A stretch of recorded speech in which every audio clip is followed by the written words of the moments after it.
Is this Quaily Plains? Cloud Retainer, why did you bring us here? Ganyu is of course familiar with the name Guizhong, but have you ever heard of her? Guizhong is another name of Agentis, the god of dust. She was extroverted in nature and adored social gatherings and inventions alike. Long ago, this region was yet a prosperous assembly. Guizhong often invited her friends to visit her home, reserving for us seats around the largest stone table. Sea Gazer would always bring out his latest treasure and place it upon the table. He could be quite the braggart. Though usually a mild-mannered fellow, when it came to those collectibles he was so fond of, he always loved to show them off. Paimon remembers that name. So that's what Sea Gazer was like.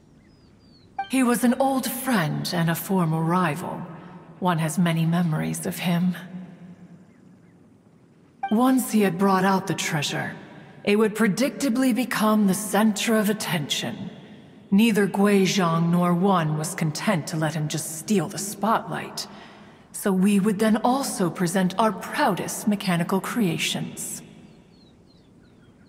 As Adepti, we were each gifted in our own ways, and naturally proud of our accomplishments in our respective fields of expertise. As a result, one often quarreled with Sea Gazer.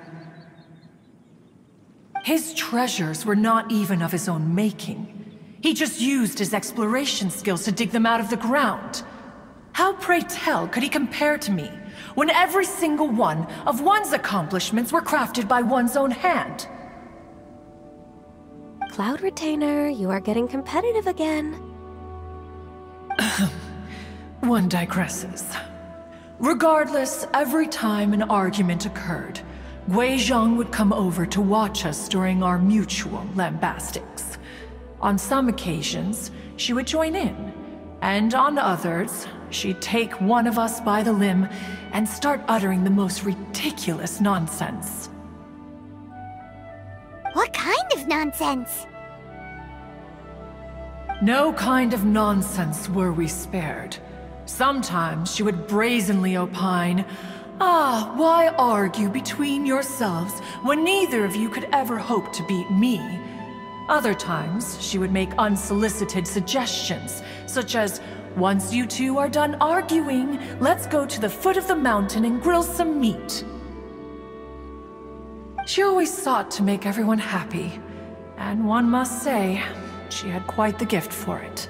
No matter what nonsense she said, one never felt bothered or offended. It also helped that she never referred to one as that illuminated bird or ladybird. Come on, get over yourself! Anyway, just as our impassioned arguments would reach the apex of acrimony, Marchosius would bring his delectable dishes to the table. Who would dare snub the stove god and his wondrous creations?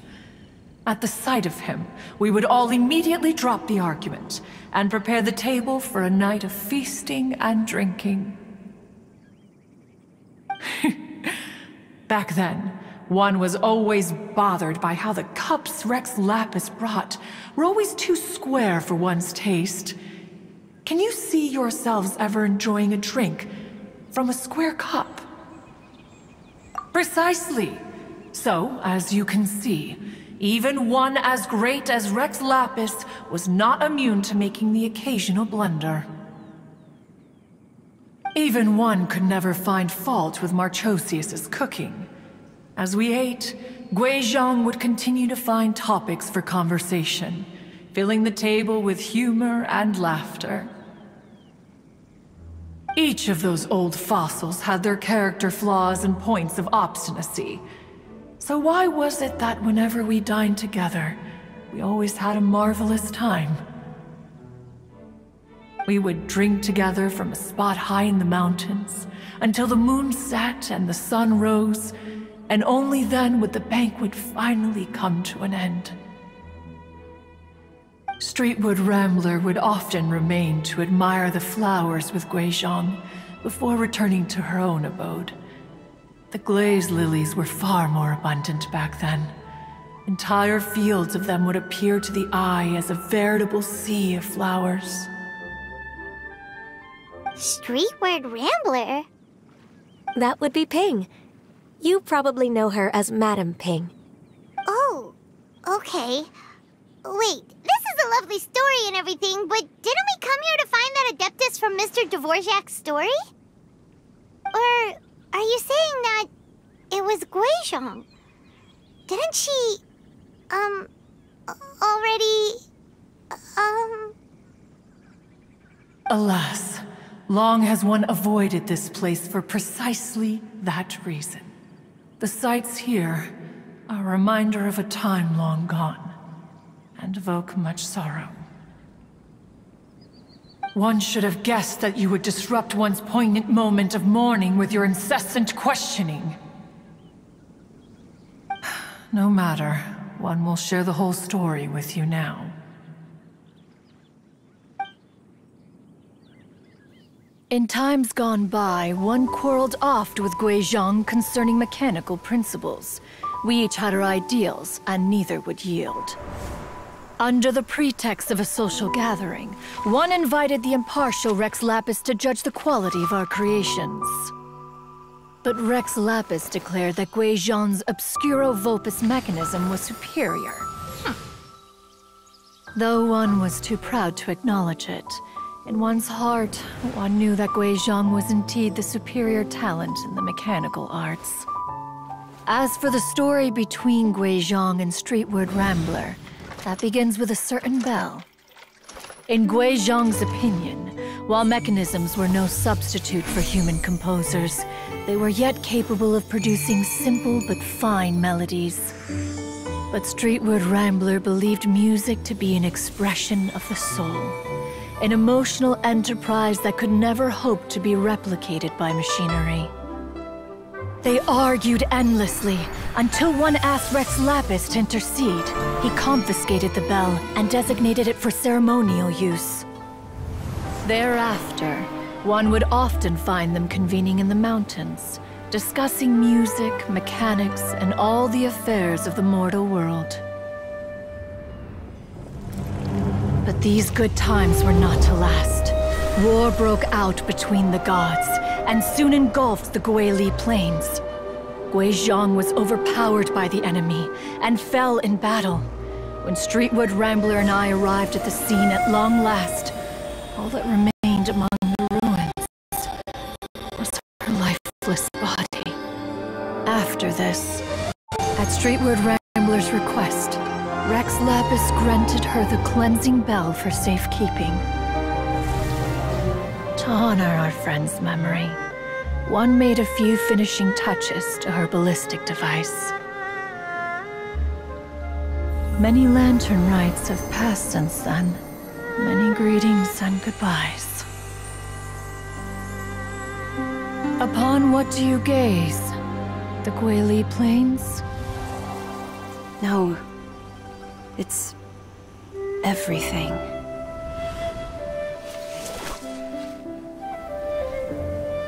We think of human life as like a lantern that's lit one minute and extinguished the next. But are we Adepti so different?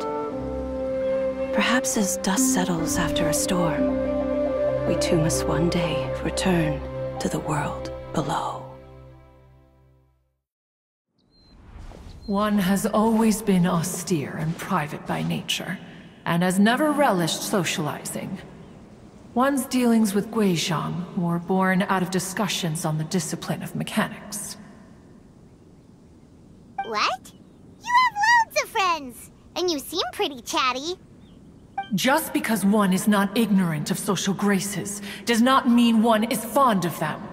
One is perfectly capable of partaking in conversation despite being introverted. But in the end, one is nothing like Streetward Rambler. She is dauntless but thoughtful, not to mention eloquent and wise. Moreover, her friendship with Guizhong was far greater than one's own. Back when they were rivals, they would often compete against one another in the realm of musical composition. That cleansing bell was one of Guizhong's proudest works, having the ability to both compose and perform. Wait, that's weird. Didn't Madame Ping say she pestered an old friend for that bell? And she also said something about being a vain beauty when she was young or something. Streetward Rambler, a vain beauty. My foot. That bell has a sad history. Clearly, she refrained from sharing with you the truth of its origins, since the right time had not yet come. As for her old friend, who else could it be? As soon as Streetward Rambler heard that a certain Zhang Li wished to borrow the bell, she realized that the man was none other than Rex Lapis, and that he had made an enormous decision. After all, we all have known each other for several millennia. Some things between us are implicitly understood. Whoa! So they were talking in secret code? Oh, Paimon did not see that one coming. Enough of your intrusions. Where was one up to? Ah, yes. One remembers now. The cleansing bell is powered by a mechanical art, and can be used to great effect as an accompanying instrument. After the passing of its creator, it was used on numerous occasions during rites of parting. But Streetward Rambler did not acquire it from Rex Lapis for the purpose of producing further funerary tunes. No. Each time she rang it, it was to play the tune that Guizhong composed on it. The two once clashed over their beliefs about the meaning of music. Who would have thought that with Guizhong's passing and Streetward Rambler's mourning, two tunes composed in discord would eventually become one harmonious composition?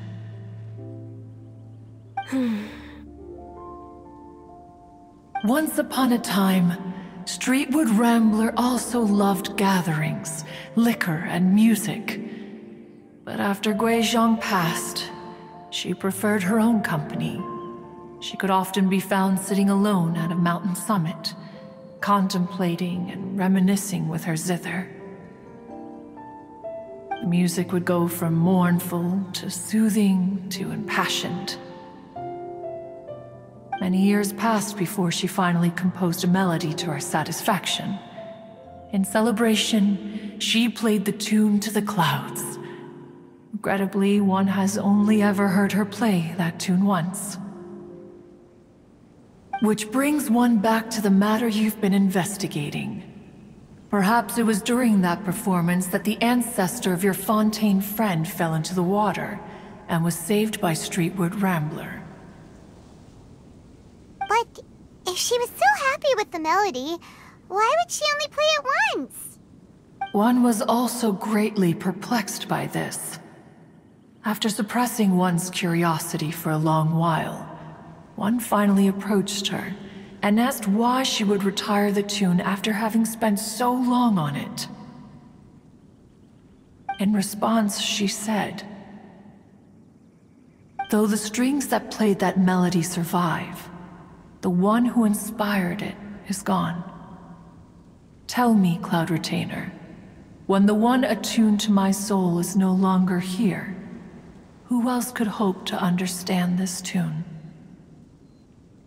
Aw, poor Madame Ping. I just remember being taken care of by you when I was young. Once the Archon War came to an end, I stayed behind in Liyue Harbor to honor my contract. Although I met Guizhong a few times, I never knew anything of this particular story. Guizhong was quite the visionary. But but tragically passed before her time. Her manuscripts still lie unfinished in the realm of clouds. Blank pages give one cause for contemplation on what might have been. Had you not decided to search for that mystery Adeptus, perhaps these stories, too, would have been lost to the sands of time. As of now, you know the truth. That the Adeptus who rescued the drowning man was none other than Streetwood Rambler. Do you intend to discuss this with her?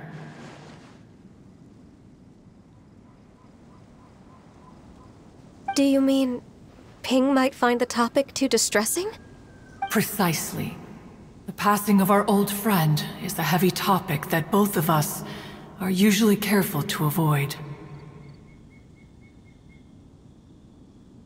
If I may be so bold, Cloud Retainer, could it be that this is just your own personal opinion? Oh? How so? I've been in Leo Harbor for quite a long time now, and I've witnessed many farewells along the way, so I too am well acquainted with the pain of the passing of a loved one. But this doesn't bring the city or its people to a standstill. They have to keep moving forward. Someone as perceptive and wise as Ping will surely have come to understand and embrace this. Though these immortal mountains have lost an Adeptus, the harbor of mortals has gained a wise elder.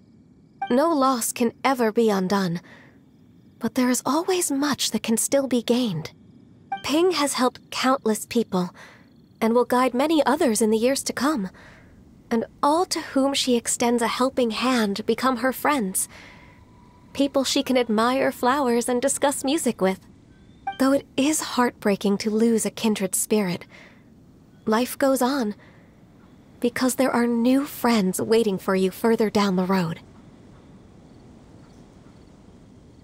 We even asked Madame Ping what she thought about adding a music festival to this year's Lantern Rite. When we get back, why don't we just ask her if she'd like to perform? Maybe we can even get her up on stage. You youngsters and your imaginations.